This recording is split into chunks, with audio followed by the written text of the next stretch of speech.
Ibinahagi ni Ms. Erica D ng SBP ang magiging komposisyon ng Gilas Pilipinas sa Asian Games. Siniguro din ito na makakasama o posibleng makabilang sa hanay si Benny Boatwright para sa nasabing torneo.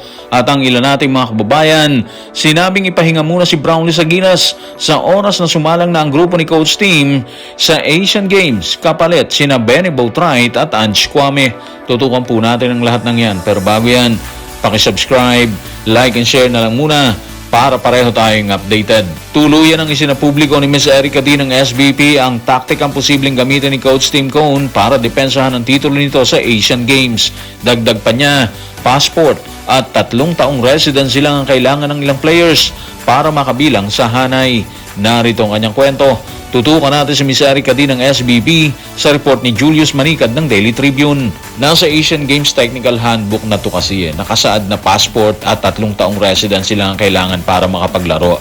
Lahat isasama sa roster na ipapadala namin sa POC.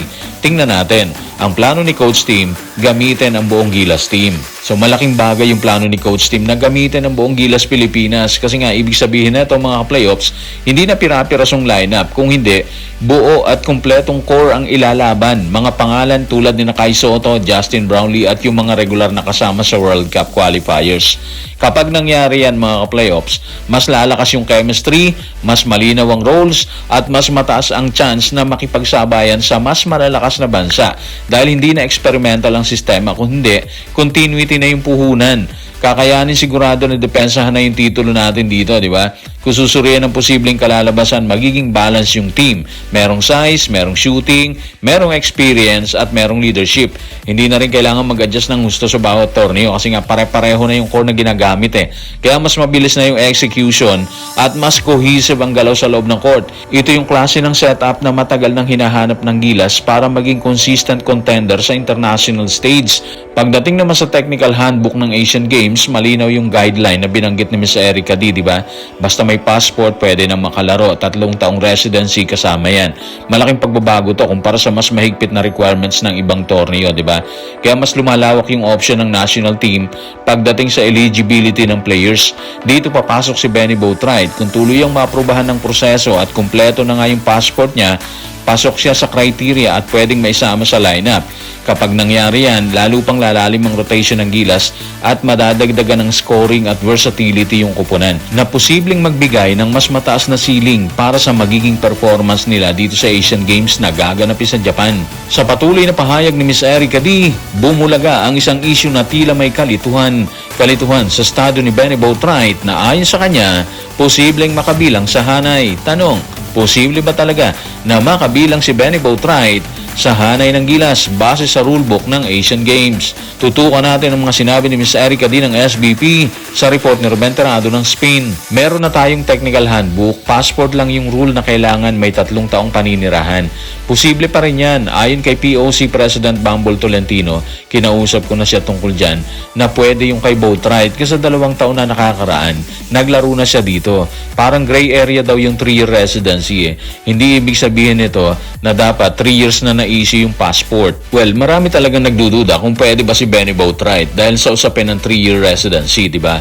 Pero malinaw yung paliwanag ni Ms. Erica D na hindi ito kasing higpit ng iniisip ng iba. Ayon sa kanya, ang basehan sa technical handbook ay passport at residency. At kahit hindi saktong 3 taon mula nang ma-issue yung passport, may consideration pa rin lalo na kung napatunayang matagal nang naglalaro or may presence na sa bansa tulad ng kaso ni Benny Boatwright na naglaro na rito ilang taon na yung nakalilipas. Yung tinatawag na gray area sa simpleng Tagalog na yan mga playoffs, ibig sabihin na ito, hindi malinaw o hindi eksaktong nakapako ang interpretation ng rule. May puwang para sa interpretation o pagpapasya depende sa situation. Kaya mahalaga to dahil dito pumapasok yung flexibility. Hindi lang basta black and white ang batas eh. Kung hindi may pagkakataon na i-evaluate ang bawat kaso kung pasok sa spirit ng rule, hindi lang sa literal na pagbasa.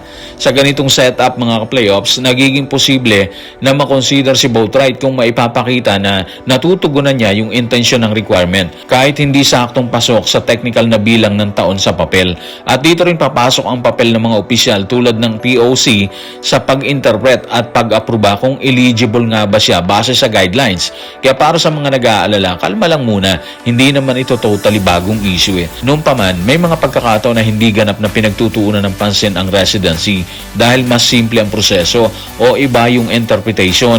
Ngayon lang ito mas napag-usapan dahil mas naging detalyado yung guidelines. Kung tila desidido si Coach Tim na duplikahin ang kanyang napanalunang titulo sa Asian Games, may hiling naman ang ating mga kababayan. Ayon sa kanila, ipahinga muna si Justin Brownlee at ipasok si Ange Kwame kasama si Boatwright dahil sa size. Narito ang kanilang pahayag. Tutukan natin si Anonymous sa FB page ng Spin.ph sa Facebook.com. Kailangan ng Pilipinas ng size, kaya mas mabuting nandyan si Ange Kwame at Boatwright. Pahingahin muna si JB, deserve niya yon at pagod na siya kakabuhat sa Gilas. Iba naman. So eto yung tanong, di ba? Payag ba kayo na mawala muna si Justin Brownlee para makapagpahinga? Kasi kung tutuusin, napakalaki ng ambag niya sa Gilas Pilipinas. Hindi lang sa scoring, kung hindi sa leadership, composure at clutch moments, di ba? Ilang beses na niyang binuhat ang team sa pinakamahihirap na situation eh. Kaya kung bigla siyang mawawala sa lineup, hindi basta-basta mapapalitan ang impact na dala niya. Okay, valid naman ang point na pagod na siya at deserve din niya yung pahinga, lalo na sa dami ng tournaments na sinalihan niya para sa bansa. Pero kung aalisin siya kagad, malaking adjustment ang kakaharapin ng Gilas. Mawawala yung go-to guy sa crunch time at yung veteran presence na nagbibigay kumpiyansa sa buong team. Posibleng bumaba yung stability ng laro, lalo na sa dikdikang laban. Kung papasok man si Ange Kwame at Benny Boatwright, okay, may size at bagong armas yung Gilas. Pero iba pa rin ang napatunayan na ni Brownlee sa international stage. Hindi lang to usapin ng talent mga playoffs, kung hindi ng familiarity at chemistry na matagal nang nabuo sa team. At kung pag-uusapan si Coach Tim, mahirap isipin na basta niya itong papayagan kagad. Kilala niya si Brownlee bilang isa sa pinaka-trusted niyang player.